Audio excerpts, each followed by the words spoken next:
नमस्ते दोस्तों, मेरा नाम हरिता है। मैं पलामू जिला का एक गांव का रहने वाली हूँ। मेरा गांव मैं ही कुछ ही दूर में रुशिल का घर था। इस समय मेरा उम्र 24 साल होने जा रही है। रुशिल की उम्र 27 के आसपास थी। हम दोनों ने एक साथ पढ़ाई की थी, ग्रेजुएशन तक।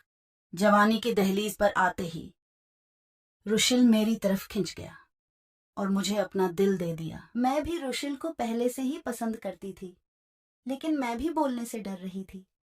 क्या पता हम दोनों की इतनी अच्छी दोस्ती खत्म हो गई। इसलिए मैं भी पूछती। हम दोनों का मिलना जुलना शुरू हो गया। एक दिन मौका मिला तो हम दोनों ने जिस्मों का मिलन भी कर लिया। रुशिल ने मेरी गोरे बदन को अपनी बाहों में भरकर मुझ पर जी भरकर प्यार लुटाया। कुछ महीनों के बाद हम दोनों ने शादी करके जिंदगी भर साथ रहने का फैसला किया, मगर हमारी एक न चली। हम दोनों एक ही गांव के थे, इसलिए घर वाले राजी नहीं हुए। आखिरकार मेरी शादी एक विराज नाम से कर दी गई। एक दिन मैं अपने पति के घूमने गई। पति से भरपूर प्यार पाकर भी मैं रुशिल को भुला नहीं पा रही थी। जब भी मौका मिलने के लिए मैं रुशिल को मिलने के लिए बुला लेती। रुशिल भी मुझसे मिलने के लिए कम बेचैन नहीं था। ऐसा ही चलते चलते कुछ साल बीत गए। रुशिल अपने आप पर काबू नहीं कर पाई। फोन पर मुझसे इजाजत लेकर एक दिन मेरा ससुराल आ गया। मैंने अपने पति से रुशिल की पहचान मैं अपने बुआ के बेटे के रूप में कराई। इसीलिए हम दोनों के नाजायज रिश्ते पर किसी को शक नहीं हुआ। जल्दी ही रुशिल के घर वालों को पता चल गया कि वह मुझसे मिलने बार बार ससुराल आ रहा है। फिर तो रुशिल के पिता ने जल्दी ही उसकी शादी करा दी। रुशिल की पत्नी मुझसे भी ज्यादा खूबसूरत थी, लेकिन रुशिल उसके रूपजाल में ज्यादा दिनों तक बंधा नहीं रह पाया। अपनी शादी के कुछ दिनों बाद ही रुशिल मेरा ससुराल आकर मुझसे मिला। उस समय मैं मां बन चुकी थी। इसके बावजूद मैंने रुशिल से नाजायज संबंध नहीं तोड़ा। मुझसे मिलने बार बार नहीं आना पड़े, इसलिए रुशिल ने वहीं रहने का फैसला किया। कुछ कोशिश के बाद रुशिल को एक बड़ा सा कंपनी में नौकरी मिल गई। उसे मेरे घर से 3 किलोमीटर ही दूरी पर किराए का घर भी मिल गया। विराज रोजाना घर से सुबह दुकान जाता था। वहां से लौटकर वह रात को घर आता था। इस बीच मैं पूरी तरह आजाद रहती थी। मेरा जब भी मन होता मैं रुशिल को घर बुला लेती। जब उसकी पत्नी गांव से शहर आ गई, जल्दी ही रुशिल के पत्नी को मेरे और रुशिल के नाजायज संबंध की सारी जानकारी हो गई। फिर तो उन दोनों में मुझको लेकर झगड़ा होने लगा। रुशिल किसी भी हाल में मुझसे नाजायज संबंध तोड़ने के लिए तैयार नहीं हुआ। तो एक दिन मीना मेरे घर आई। उसने मुझको समझाने की कोशिश की, लेकिन कोई फायदा नहीं हुआ। मैंने उसी दिन रुशिल को बुलाकर बताया। रुशिल को अपनी पत्नी पर बहुत गुस्सा आया। उसने घर जाकर अपनी पत्नी की खूब पिटाई की और यह चेतावनी दी कि अगर उसने फिर कभी मुझसे कुछ कहा तो वह उसे तलाक दे देगा। उसकी पत्नी को इस बात से इतना धक्का पहुंचा कि एक दिन वह रुशिल को छोड़कर हमेशा के लिए अपने मायके चली गई। पत्नी जाने के बाद भी रुशिल नहीं सुधरा। उसने पहले की तरह मुझसे नाजायज संबंध बनाए रखा। मैंने भी इस घटना से कोई सीख नहीं ली।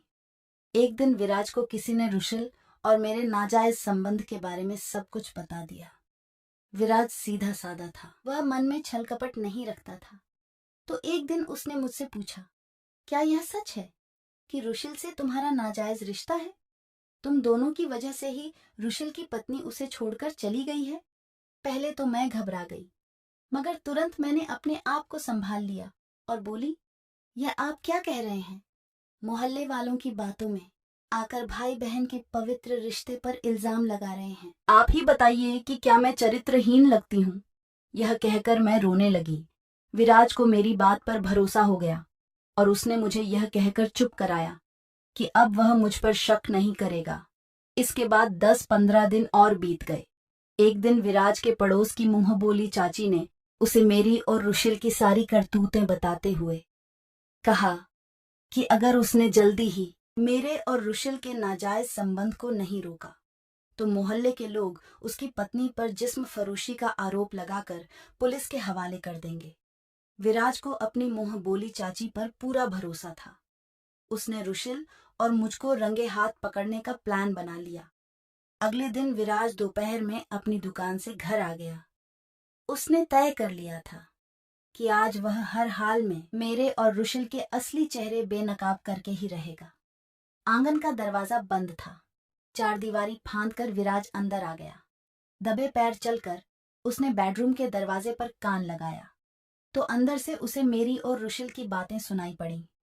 विराज सब कुछ समझ गया, मगर दरवाजे पर दस्तक देने से पहले वह अपनी आंखों से कमरे का नजारा देखकर यह पक्का कर लेना चाहता था कि हम दोनों में नाजायज रिश्ता है।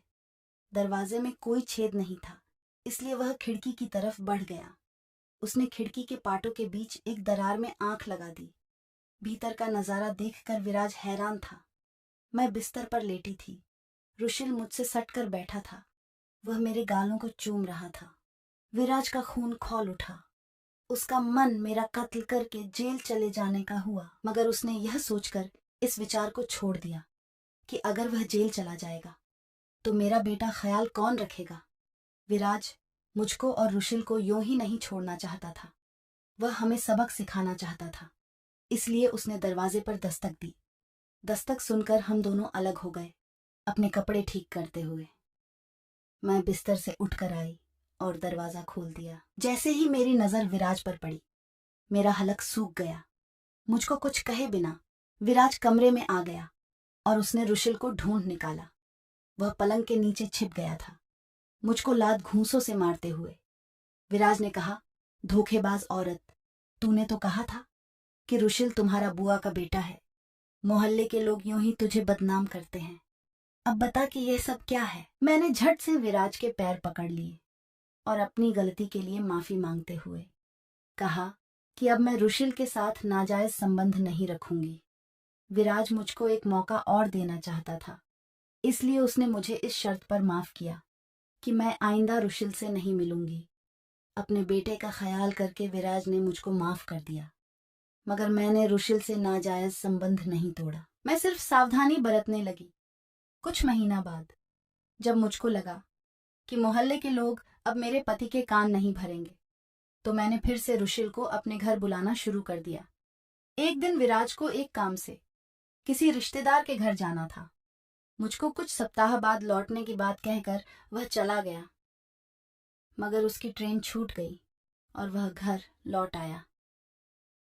दोपहर का समय हो रहे थे। उसके घर के बाहर मोहल्ले के बहुत से लोग खड़े थे।